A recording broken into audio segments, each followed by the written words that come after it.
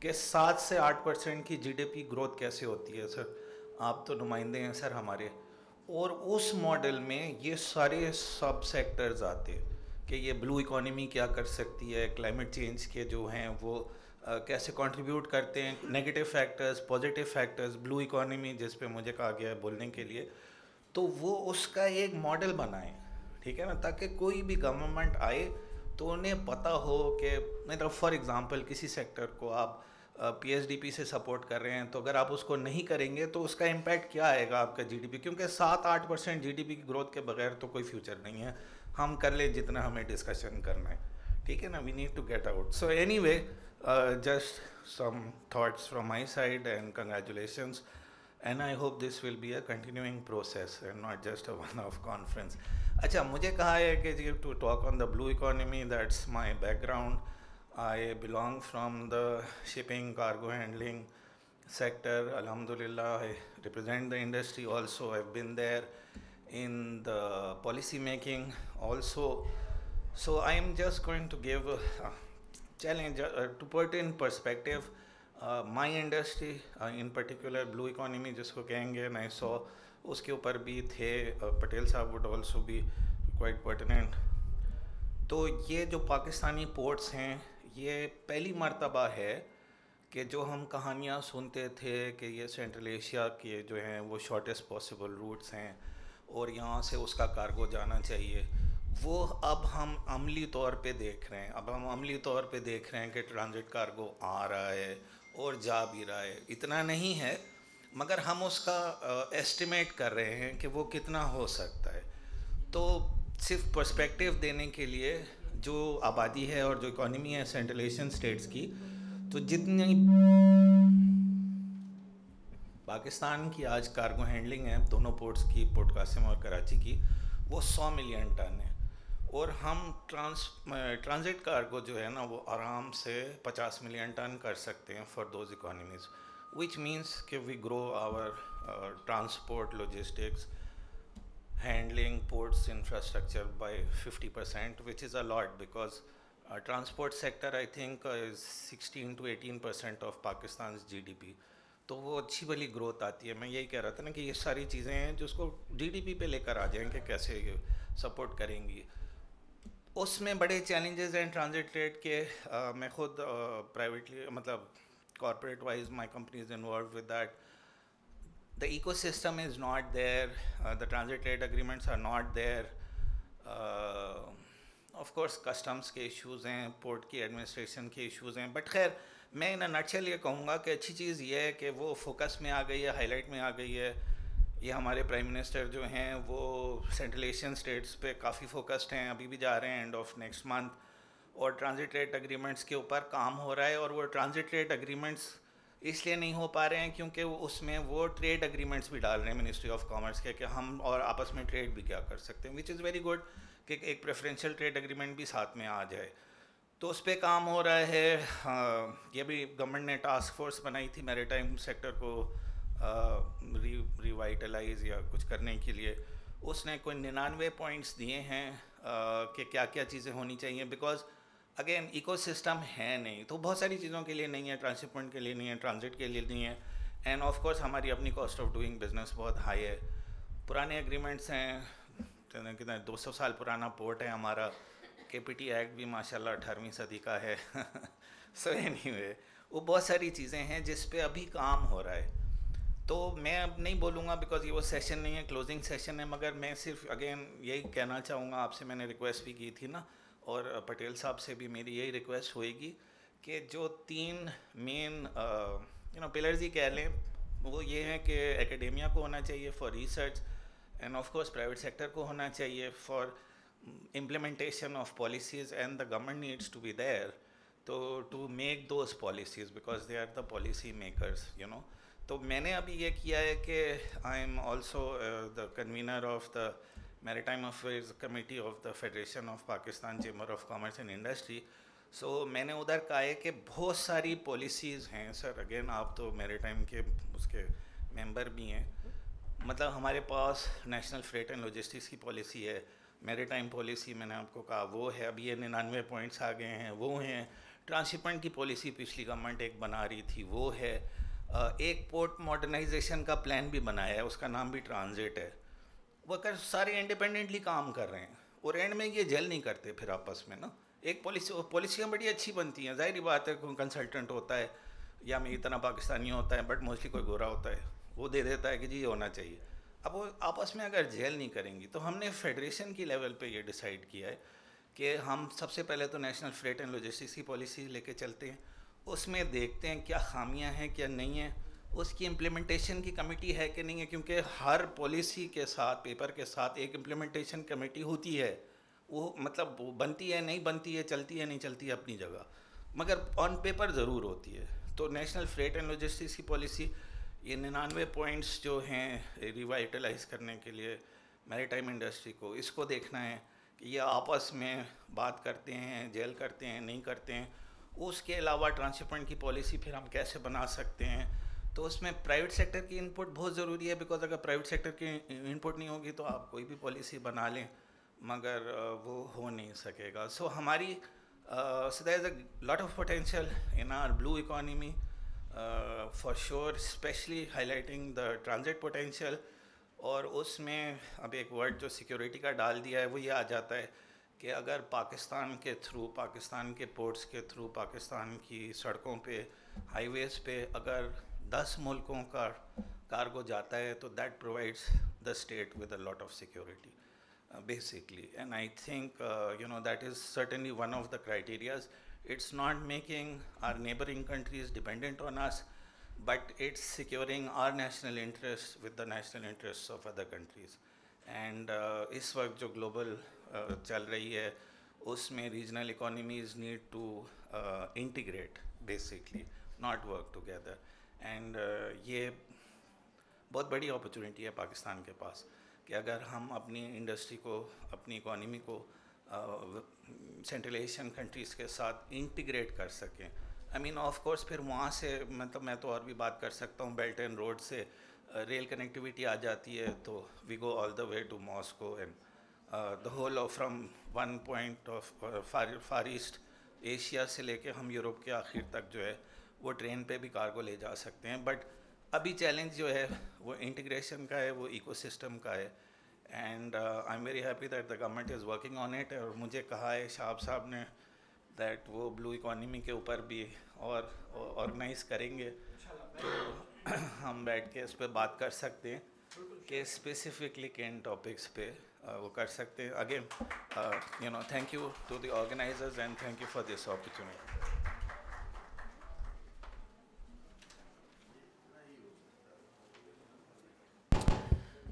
Thank you so much, sir. We have Dr. Fawad Ahmed, Chairman of the Town Municipal Gulshan and Chief Operating Officer of the Children's Hospital Karachi. Dr. Ahmed will addressing public sector and its intersections with the non-traditional security issues. Dr. Ahmed, please join us on the stage. Thank you.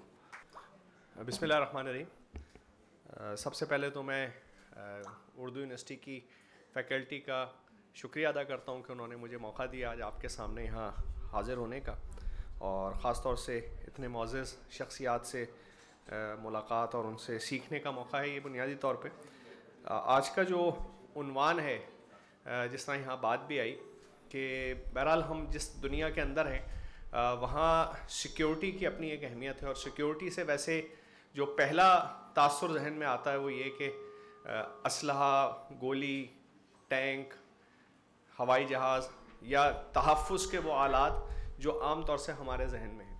اور بہرحال یہ بات بھی ایک بالکل fact ہے کہ تحفظ وہیں اس کی ضرورت ہوتی ہے جہاں کوئی خطرات موجود ہوں, اور انسانی زندگی ہو یا تمام معاملات ہوں وہ بہرحال خطرات کے ساتھ مستقل ان کا کوئی نہ کوئی واسطہ ہے.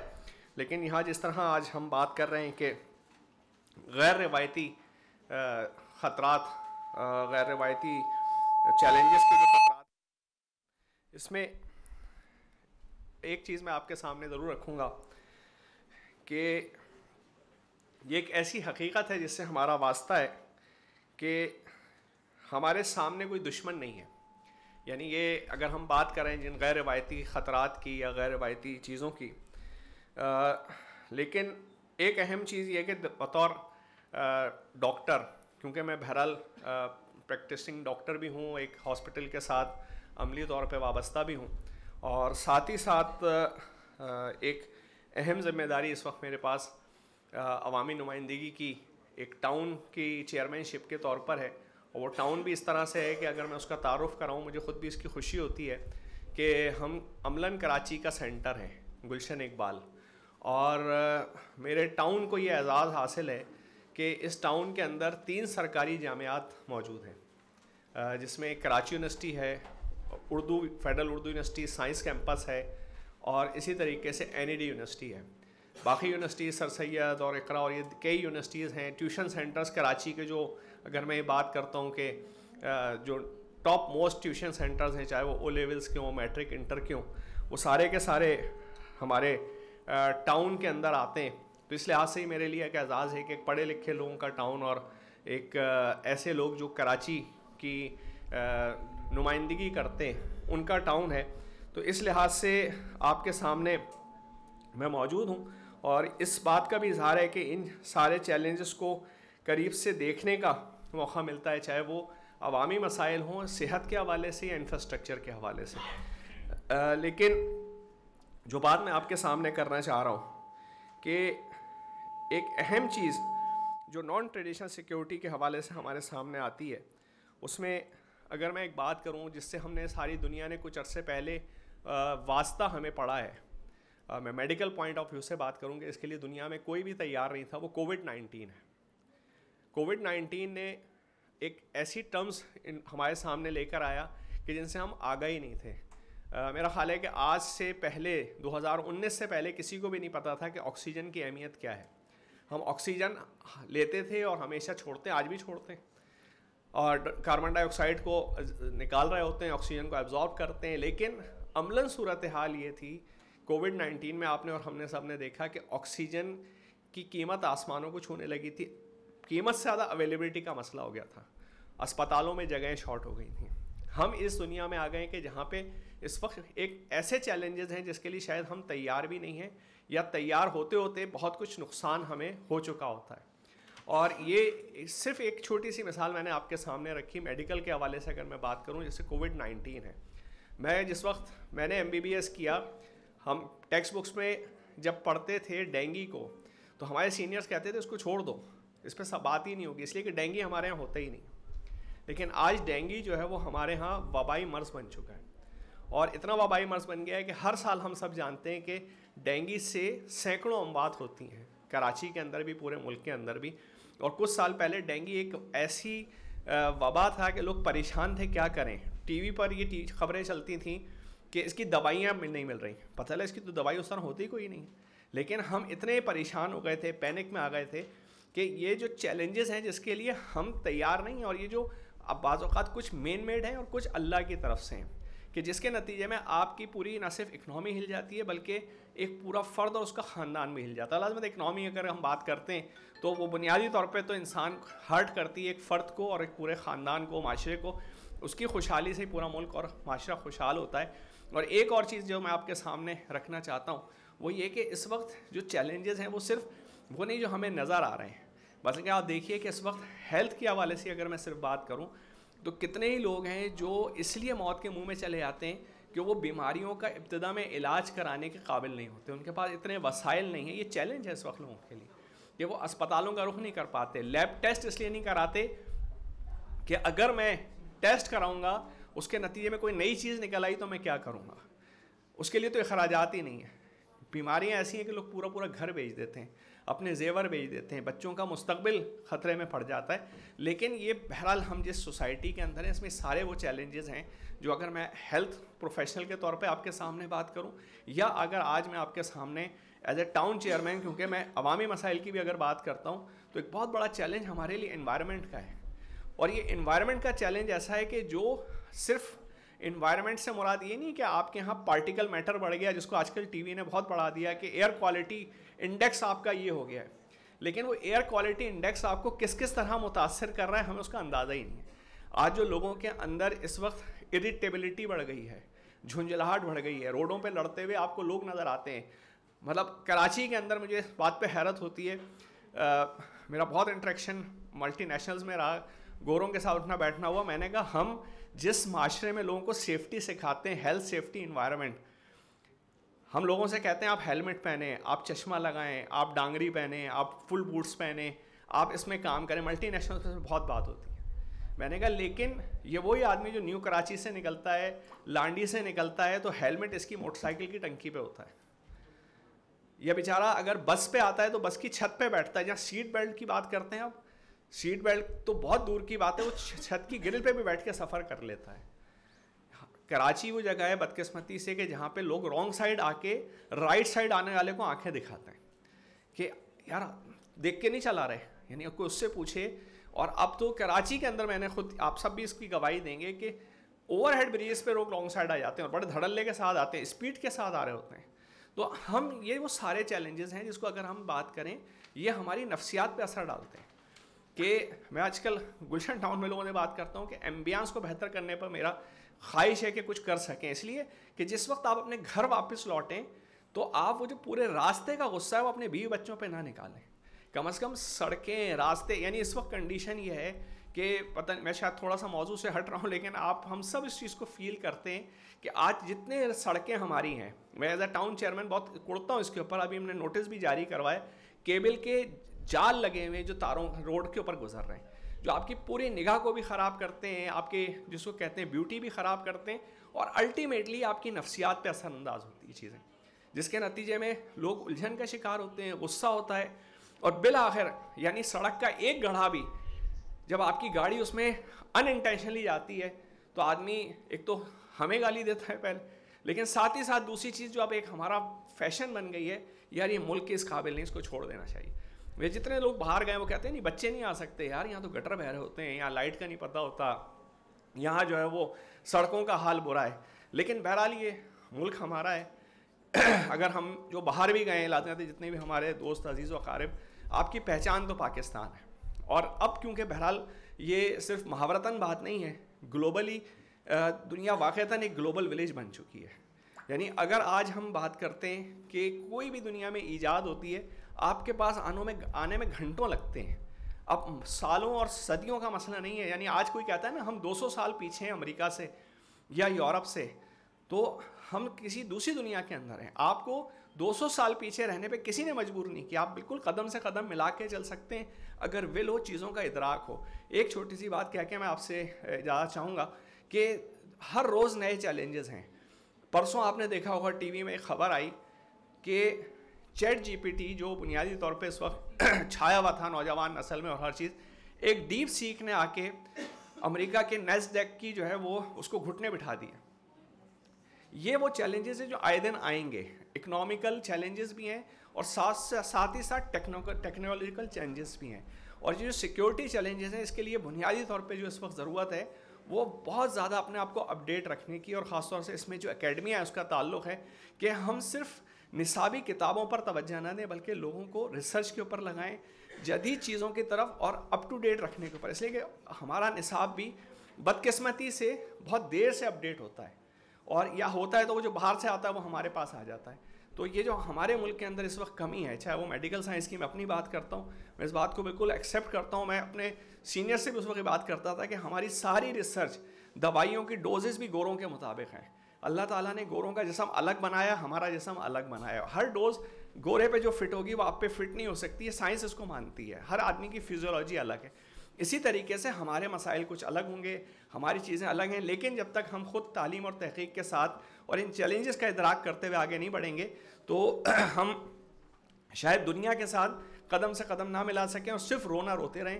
لیکن کوئی بھی قوم صرف رونا رونے سے ترقی نہیں کر سکتی. ترقی جب ہی کرتی ہے جب اس کے ذہین لوگ, خاص طور سے جیسے آپ لوگ ہیں, اس لیے کہ آپ طالب علم ہیں, آپ ہی اصل میں اس ملک کا مستقبل ہیں, آپ ہی سے اس قوم کو امیدیں وابستہ ہیں, اس لیے کہ یہی لوگ ہیں جو لیڈ کرنے والے ہیں. اور آپ لیڈ کریں گے تو انشاءاللہ پاکستان بھی ترقی کرے گا, کراچی بھی ترقی کرے گا, اور خود آپ اور آپ کے گھرانے ترقی کریں گے. بہت شکریہ. السلام علیکم. Thank you, Dr. Fowd. It is now my pleasure to introduce Air Commodore Zahidul Hassan, Director of Research at the Center for International Strategic Studies. He will share his expert views on military perspectives and the role of strategic research in dealing with emerging security challenges. Please welcome him on the stage. Bismillah ar-Rahman ar-Rahim. Distinguished guests, researchers, academics, faculty members, dear students, Assalamu alaikum and very good afternoon.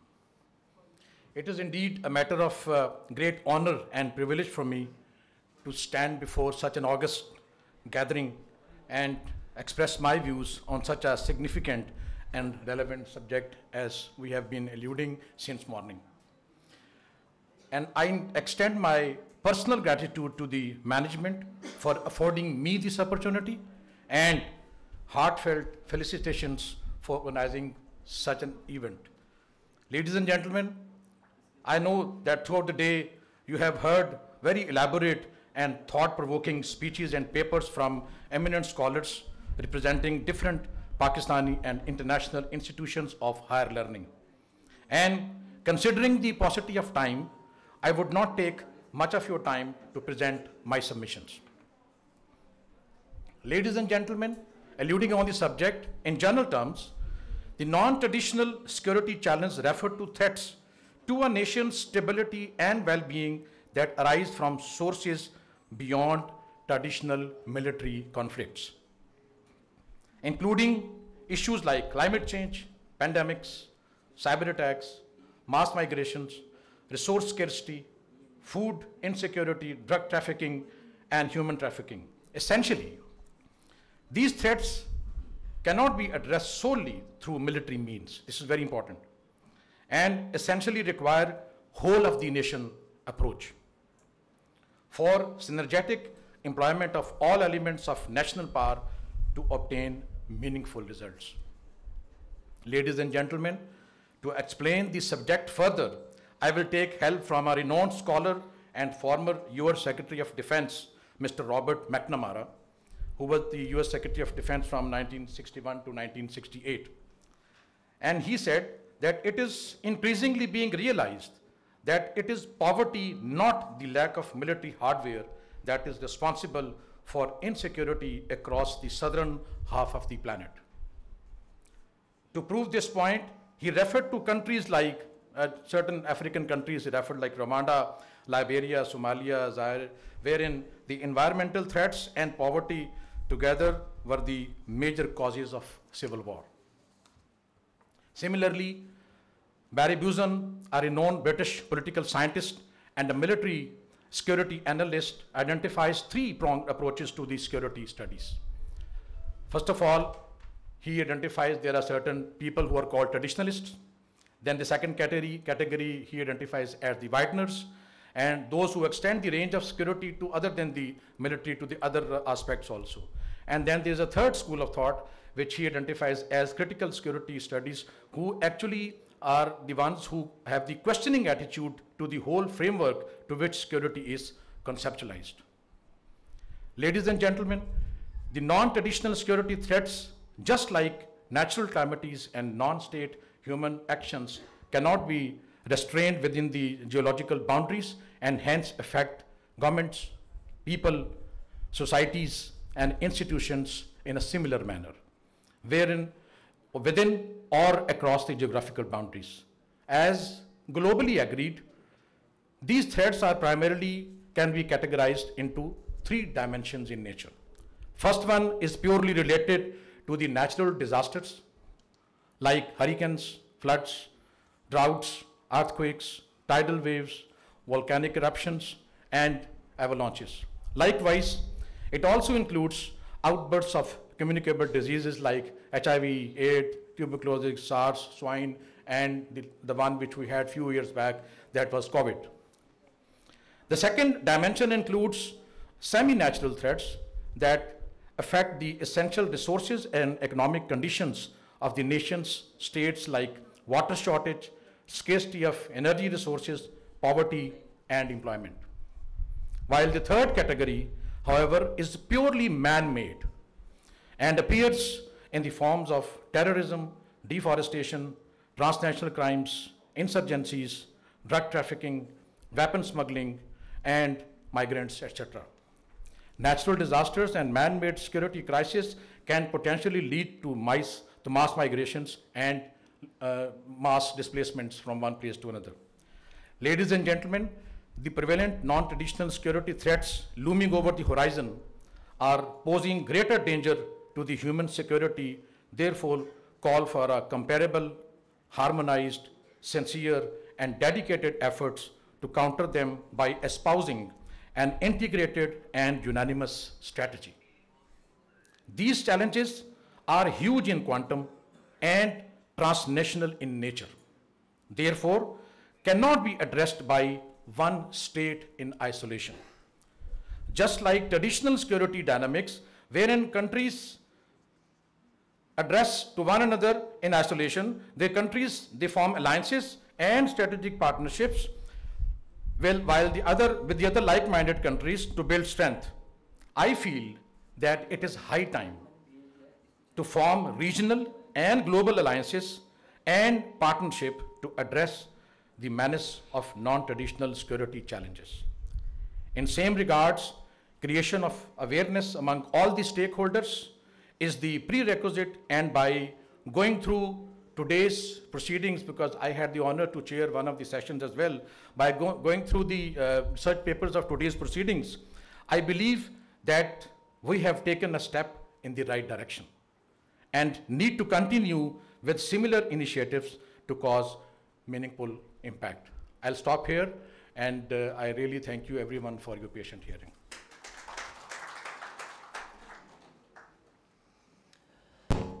Thank you so much, sir. Next, we are privileged to hear from Mr. Abdul Qadir Patel, a distinguished member of the National Assembly. He will address us on the legislative aspect of non-traditional security and the role of governance in addressing these challenges. Mr. Patel, thank you. Dr. Naveed Ahmed Mughal Saab, Mr. Asim Azim Siddiqui Saab, Fawad Ahmed Saab, Commodore Saab abhi just before me he left the desk, Zaidul Hasan Saab, Sayyid Shahabuddin Saab, Dr. Fatima Agha Sahiba, other distinguished guests, students, Assalamu alaikum. It's an honor, and I'm proud to say that I have graduated from the Urdu College as well.